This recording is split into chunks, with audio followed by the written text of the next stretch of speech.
नमस्कार, जय हिंद दोस्तों। एक तरफ तो हमें यह देखने को मिलेगा कि अमेरिका के राष्ट्रपति और यूक्रेन के राष्ट्रपति मुलाकात करते हैं और थोड़ा सा झगड़ा उनका होता है, और दूसरी तरफ यह देखने को मिलेगा कि इसी चीज का फायदा रशिया ने उठाया और रशिया ने यूक्रेन के ऊपर अटैक किया। इस अटैक के अंदर 20 से ज्यादा लोग मारे गए और 3 गांव यूक्रेन के कब्जा लिए हैं रशिया ने। तो इस वीडियो में इसी चीज के बारे में बात करने वाले हैं कि आगे क्या उम्मीद है, क्या अमेरिका मदद करेगा यूक्रेन की या नहीं करेगा, सब कुछ क्लियर करने वाला हूं। अगर आप चैनल पे नए हैं तो चैनल को सब्सक्राइब करें और बेल आइकन को प्रेस करें, साथ में दोस्तों के साथ शेयर भी कर सकते हैं। स्टार्ट करते हैं आज के इस सेशन को आप सभी के साथ में। जैसा कि आप सभी को पता है, रशिया और यूक्रेन युद्ध को 3 साल से ज्यादा हो चुके हैं। अब जब अमेरिका के राष्ट्रपति ट्रंप बने तो उन्होंने कुछ कोशिश करी कि वो रशिया और यूक्रेन युद्ध को रुकवा दें, और उनकी कोशिश नाकाम रही। कब नाकाम रही? जब यूक्रेन के राष्ट्रपति मिलने पहुंचे अमेरिका के राष्ट्रपति से, तो उनकी बात थोड़ी सी अच्छे तरीके से नहीं हुई और थोड़ा सा विवाद स्टार्ट हुआ। और उस विवाद के बीच हमें यह सुनने को मिला कि यूक्रेन के राष्ट्रपति को यह कहा गया कि तुम अमेरिका छोड़ के जाओ। जब ये अमेरिका छोड़ के जाते हैं तो यूरोपियन कंट्रीज ने काफी बढ़ चढ़ के समर्थन किया यूक्रेन का और कहा हम स्टार्टिंग से लेके अंत तक आपके साथ खड़े रहेंगे। हमें रशिया के ऊपर और ज्यादा सैंक्शंस लगाने की जरूरत है और अमेरिका के ऊपर निर्भरता कम करने की जरूरत है।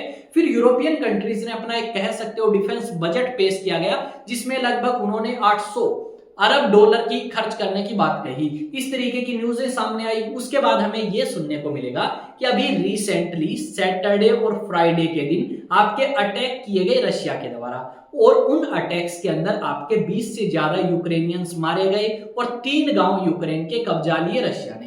ये सारी की सारी खबरें आई और यहाँ पे इस चीज की आलोचना करी गई। क्या फिर आप कह सकते हो रशिया की आलोचना करी गई? इस बात को लेके अलग अलग कंट्रीज के लीडर्स ने अलग अलग तरीके से आलोचना करी रशिया की, या फिर रशिया के राष्ट्रपति पुतिन की। अब यहाँ पे अगर हम बात करें तो जेलेंस्की या यूक्रेन के राष्ट्रपति ने क्या कहा? देखो, यूक्रेन के राष्ट्रपति एक बार खराब तरीके से बात करके आ चुके हैं ट्रंप से, और उन्हें समझ आ चुका है कि जितनी मदद यूक्रेन की अमेरिका कर सकता है उतनी कोई भी कंट्री नहीं कर सकता, या फिर कह सकते हो पूरी यूरोपियन यूनियन भी इतनी मदद नहीं कर सकती। तो इन्होंने कहा कि हमें उम्मीद है कि हम दोबारा से मुलाकात करेंगे अमेरिकी मिनिस्टर्स और लीडर से, ताकि हम इस मुद्दे को सुलझा पाए और एक हमारी अच्छी मुलाकात हो, जिस मुलाकात का कोई फल भी निकले। इस तरीके की उम्मीद जो है वो यूक्रेन के राष्ट्रपति ने जताई है। और यूक्रेन के राष्ट्रपति ने कहा कि कुछ अमेरिकी लीडर और कुछ यूक्रेनियन लीडर आपके मिलेंगे सऊदी अरब के अंदर, शायद मंगलवार या बुधवार को। साथ में इन्होंने ये कहा कि जल्द ही ये सऊदी अरब जाएंगे, यानी सोमवार के दिन ये सऊदी अरब जाएंगे और वहां के प्रिंस मोहम्मद बिन सलमान से बात करेंगे। प्रिंस मोहम्मद बिन सलमान काफी अच्छे दोस्त हैं ट्रंप के, ऐसा माना जाता है, और शायद वो कोई रोल प्ले कर सके रशिया और यूक्रेन युद्ध खत्म कराने में, या फिर आप कह सकते हो यूक्रेन की और अमेरिका की दोबारा से बात स्टार्ट करवाने में। यहाँ पे अलग अलग तरीके के आरोप लगाए थे अमेरिका के राष्ट्रपति ट्रंप ने यूक्रेन के राष्ट्रपति जेलेंस्की के ऊपर कि इन्होंने पैसे कमाए, इन्होंने करप्शन किया, इनकी वजह से थर्ड वर्ल्ड वॉर स्टार्ट हो सकता है, ये युद्ध नहीं रोकना चाहते, ये डिक्टेटर हैं, ये इलेक्शंस नहीं करवाना चाहते। इस तरीके के बहुत सारे आरोपों की झड़ी जो है वो आपके अमेरिका के राष्ट्रपति ने लगाई यूक्रेन के राष्ट्रपति के ऊपर। अब यूक्रेन के राष्ट्रपति थोड़ा सहम चुके हैं। यूक्रेन के राष्ट्रपति को पता है कि जितने पावरफुल रशिया और अमेरिका है उतना पावरफुल यूक्रेन नहीं है, और ये बात ट्रंप ने भी समझाई थी यूक्रेन के राष्ट्रपति को कि तुम मूर्खता कर रहे हो, तुम्हें ये युद्ध रोकना चाहिए, तुम्हारे पास काफी अच्छी अपॉर्चुनिटीज है।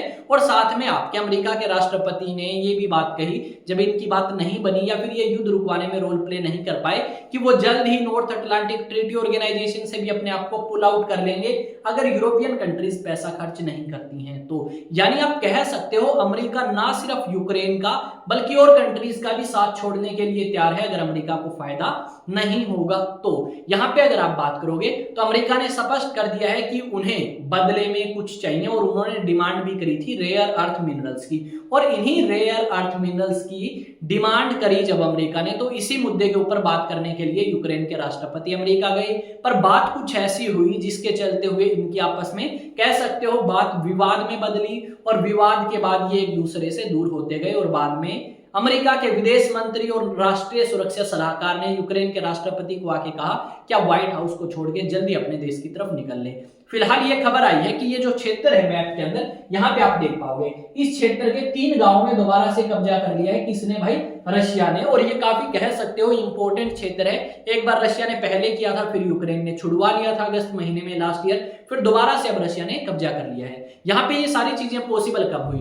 देखो अमेरिका ने बहुत सारी मदद करी, रशिया ने यूक्रेन का कम्युनिकेशन सिस्टम तबाह कर दिया, उसके बाद स्टारलिंक स्पेस सैटेलाइट जो कि एलोन मस्क की है उन्होंने मदद प्रोवाइड करी और यहाँ पे कम्युनिकेशन सिस्टम को पॉसिबल बनाया यूक्रेन में। अब जब आपकी इस तरीके की बात ट्रंप की और यूक्रेन के राष्ट्रपति की हुई तो उसके बाद हमें यह सुनने को मिला कि यूक्रेन के राष्ट्रपति को जितनी भी सलाह दी गई थी या जितनी भी आप कह सकते हो मदद पहुंचाई गई थी वो सारी की सारी छीन ली। पहले इन्हें सलाह दी जाती थी कि आप ऐसा करें, ये ना करें, वो ना करें, वो सारी अब अमेरिका ने बताना बंद कर दी। दूसरी तरफ जो मदद दी जाती थी चाहे वो सैटेलाइट सिस्टम की हो चाहे कुछ भी हो कम्युनिकेशन सिस्टम, वो सारी बंद कर दी गई है। अब देखो यूक्रेन को ज्यादा कुछ पता लगता नहीं है, इतनी इंटेलिजेंस सिस्टम इनका इतना ज्यादा एक्टिव नहीं है, तो उस चीज का फायदा उठाया रशिया ने। रशिया ने कहा कि बेटा देखो या तो तुम आराम से मान जाओ, पीछे की तरफ हटो, और अगर नहीं हटते हो तो डेफिनेटली हम यूक्रेन को और ज्यादा नुकसान पहुंचाते रहेंगे। यहाँ पे अलग अलग लीडर ने अलग अलग तरीके से क्रिटिसाइज किया, चाहे वो इटली के प्रधानमंत्री हो। इटली की प्रधानमंत्री ने तो ये भी कहा कि हमें क्या करना चाहिए, हमें यूक्रेन को चाहे नॉर्थ अटलांटिक ट्रेडी ऑर्गेनाइजेशन का सदस्य चाहे ना बनाए पर हमें इनको सिक्योरिटी प्रोवाइड करनी होगी। इनको आप कह सकते हो नाटो की मेंबरशिप ना दो, सिर्फ सिक्योरिटी प्रोवाइड करो। इस तरीके की बात इटली की जो प्रधानमंत्री है जॉर्जिया मेलोनी उन्होंने कही और बाकी और कंट्रीज के लीडर्स ने भी इसी तरीके का प्रपोजल जो है वो सामने रखा अमेरिका के और बाकी मेंबर कंट्रीज के सामने कि यार थोड़ा बहुत इसके लिए मदद करो, ये तो बिल्कुल अकेला पड़ चुका है और आने वाले समय में अमेरिका जो है अगर मदद नहीं करेगा तो रशिया इस चीज का काफी फायदा उठाएगा और यूक्रेन को जितना पॉसिबल होगा उतना कमजोर कर देगा। यहाँ पे एक न्यूज आर्टिकल है फर्स्ट पोस्ट का, उसमें दिखाएं तो यही बात लिखी गई है कि यूक्रेन के राष्ट्रपति ने ये जिक्र किया है कि वो जल्द ही कहां जाएंगे, वो जल्द ही जाएंगे सऊदी अरब के अंदर और बात करेंगे सऊदी अरब के क्राउन प्रिंस से। और उसके अलावा ये बात लिखी गई है कि आपके अमेरिका के और यूक्रेन के लीडर जो हैं वो आमने सामने बैठेंगे और दोबारा से बात करेंगे और उन्हें उम्मीद है कि राष्ट्रपति ट्रंप के प्रशासन के साथ उनकी दोबारा बातचीत स्टार्ट होगी और माहौल जो है वो ठीक होता चला जाएगा और दोबारा से रिलेशंस पहले जैसे होंगे।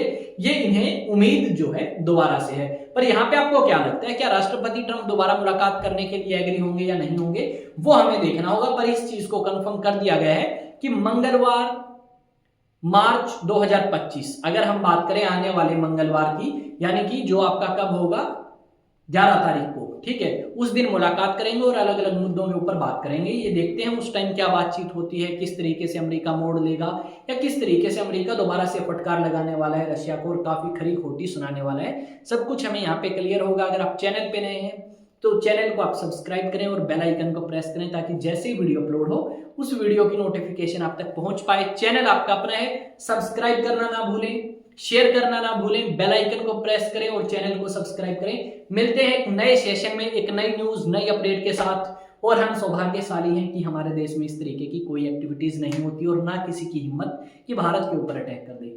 मिलते हैं नेक्स्ट वीडियो में। जय हिंद, जय भारत।